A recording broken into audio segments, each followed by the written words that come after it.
নাটোরের গুরুদাসপুরে সবুজ বিদ্যালয় ক্যাম্পেইন অনুষ্ঠিত।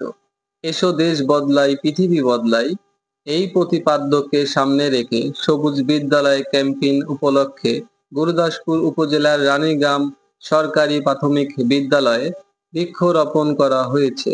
সোমবার বিকেল 5টার দিকে উপজেলা প্রশাসন ও প্রাথমিক শিক্ষা অফিসের যৌথ আয়োজনে ওই বৃক্ষরোপণ কর্মসূচিতে উপস্থিত ছিলেন প্রধান অতিথি ইউনো ফাহমিদা আফরোজ, সহকারী কমিশনার ভূমি আসাদুল ইসলাম, মাধ্যমিক শিক্ষা অফিসার সেলিম আক্তার, প্রাথমিক শিক্ষা অফিসার জনাব আলী, কৃষি অফিসার রাফিউল ইসলাম সহ উপজেলার সকল স্তরের কর্মকর্তাগণ।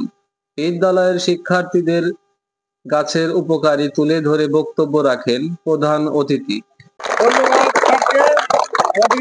আমাদের একটা বই আছে, নাম কি বলতো? বাংলাদেশ ও বিশ্ব পরিচয়। সেটার মধ্যে গাছ নিয়ে কি আছে আমরা কি জানি? কি গাছ আমাদের কি দেয়?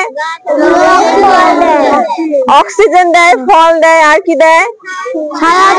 ছায়া দেয়। তার মানে কি অক্সিজেন ছাড়া কিন্তু আমরা বেঁচেই থাকতে পারি না। অক্সিজেনের জন্য, ফলের জন্য আমাদেরকে বেশি বেশি গাছ লাগাতে হবে। আজকে আমরা উপজেলা থেকে সব যারা আমরা উপজেলায় কাজ করি, উপজেলা অফিসার সবাই তোমাদের কাছে এসেছি গাছ নিয়ে। হ্যাঁ, তোমাদের গাছ নিয়ে এসেছি।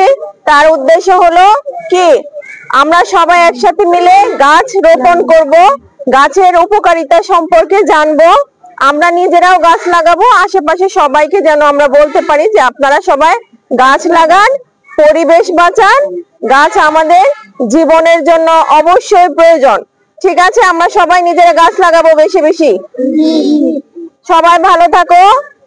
আচ্ছা, এখন আমাদের ছুটি হবে, আমরা সবাই বাসায় চলে যাব।